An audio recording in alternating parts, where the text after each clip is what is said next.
अब हम chapter number 4 identity यानी सर्वसमीकाएं उसकी 4A एक्सरसाइज हम कर रहे हैं, उसका सेकंड पार्ट समझेंगे। यहाँ पर एक क्वेश्चन है 2x + 3 होल क्यूब। अभी इसको कैसे करेंगे, इसको भी सिमिलरली जैसे अभी हमने फर्स्ट क्वेश्चन समझा था उसी की तरह यहाँ पर a जो है उसके स्थान पर क्या है 2x, और जो आइडेंटिटी में b होता है उसके स्थान पर क्या है 3, राइट। तो identity a + b whole cube की जगह पर है हमारे पास 2x + 3 की होल क्यूब।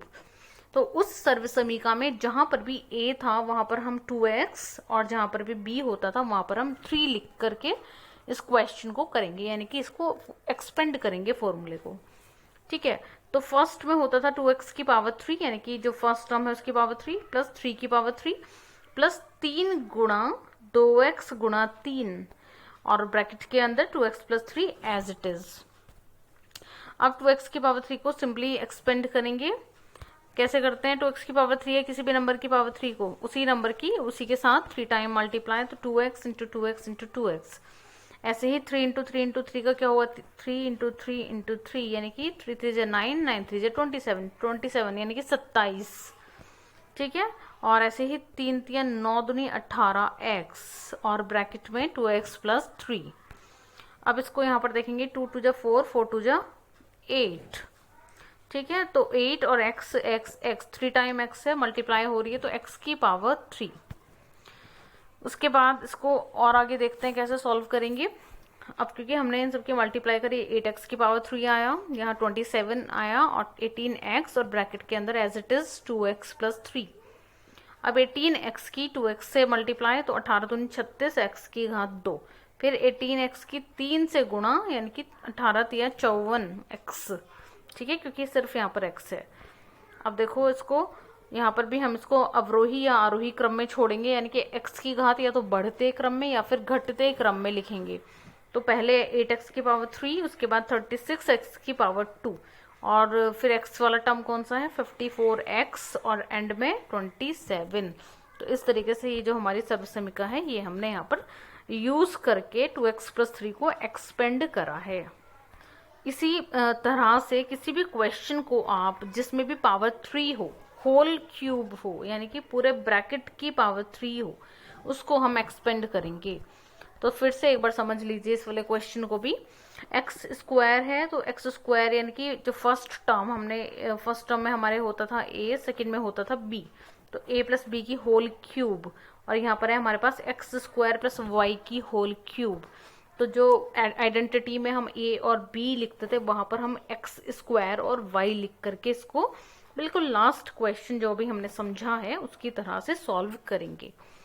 तो फर्स्ट टर्म की पावर 3 प्लस सेकेंड टर्म की पावर 3 + 3 गुणा x² गुणा y और ब्रैकेट के अंदर ये जो भी क्वेश्चन मिला है वो एज इट इज, बस पावर 3 हटा देंगे तो x² + y। उसके बाद इसको क्योंकि पावर 3 है, स्क्वायर की पावर 3, तो वो x की पावर 6 + y की पावर 3 + 3 गुणा x² गुणा y और ब्रैकेट के अंदर ये नंबर और फिर इसकी गुणा पहले x² के साथ और फिर y के साथ हो जाएगी। तो इस तरह से आंसर आएगा x की power 6 + y³ + 3x² y + 3x² y²। अब क्योंकि यहाँ पर सभी x y है ना, बाकी नंबर्स कम है, तो दो वेरिएबल यहाँ पर चल रहे हैं, तो इस क्वेश्चन को आप ऐसे भी छोड़ सकते हैं जैसे यहाँ पर आंसर आया। इसमें आरोही या अवरोही नहीं भी करेंगे तो भी चलेगा क्योंकि इसमें दो वेरिएबल्स हैं। वेरिएबल्स मैं फिर से आपको एक बार क्लियर कर देती हूँ, जैसे कि x, y, z जितने भी अल्फ़ाबेट्स होते हैं इनको हम वेरिएबल्स कहते हैं, राइट। और कांस्टेंट क्या होता है, जो नंबर्स होते हैं, राइट, लाइक 1, 2, 3, 4 ये सब कांस्टेंट्स हैं। ठीक है, तो वेरिएबल और कांस्टेंट, वेरिएबल्स को हम कहते हैं चर और कांस्टेंट को हम हिंदी में कहते हैं अचर, तो ध्यान रखेंगे इनको। अब यहाँ पर एक क्वेश्चन है, क्वेश्चन नंबर 2 का फर्स्ट पार्ट a/2 + b/5 की होल पावर 3। इसको भी सिमिलरली एक्सपेंड करेंगे, बस यहाँ पर जो a था हमारे क्वेश्चन आइडेंटिटी में वहां पर a/2 है और जहां पर b होता था वहां पर हमारे पास है b/5। तो इसको भी सिंपली सॉल्व करेंगे। फर्स्ट टर्म यानी a/2 की पावर 3, सेकेंड टर्म यानी b/5 की पावर 3 और फिर क्या होता है फॉर्मूले में 3 इंटू फर्स्ट टर्म क्या है a/2, सेकेंड टर्म क्या है b/5, ठीक है। और फिर ब्रैकेट के अंदर एज इट इज वो नंबर्स जो क्वेश्चन में दिए होते हैं, यानी कि a/2 प्लस b/5 यहाँ पर दिया हुआ है तो वो लिखेंगे।